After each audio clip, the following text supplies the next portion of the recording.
موږ ته ویل سوي دي لاندې مساوات په لوګاریتمي بڼه ولیکئ. 100 مساوي کېږي 10 په توان د 2 سره. دا یې اکسپوننشل بڼه ده. موږ غواړو په لوګاریتمي بڼه ولیکو. داسې لیکو چې لوګي 100 په قاعده د 10 مساوي کېږي په 2 سره. یا هم داسې وایو چې 10 مو د 2 په توان سره لیکلی دی چې مساوي سوی دی په 100 سره، لکه څنګه چې مو دلته لیکلي وه. دلته راته ویل سوي دي لاندې مساوات د اکسپوننشل تابع په بڼه ولیکئ. لوګي 1/125 په قاعده د 15 مساوي کېږي په -3 سره.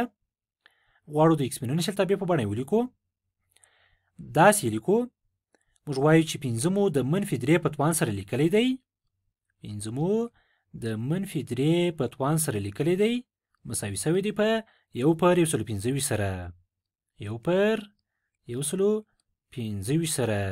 ګورئ دا اکسپوننشل بڼه مو په دې ډول په لوګاریتمي بڼه مخکې لیکلی وو چې دا لوګاریتمي بڼه مو اوس په دې ډول د اکسپوننشل تابع په بڼه ولیکئ.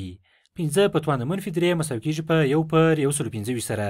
نو راځئ اوس به خپل ځواب وګورو چې آیا ځواب مو سم دی که نه دی. سم ځواب دلته وګورئ. دلته به کلیک وکړو. نو ګورئ ځواب مو سم دی.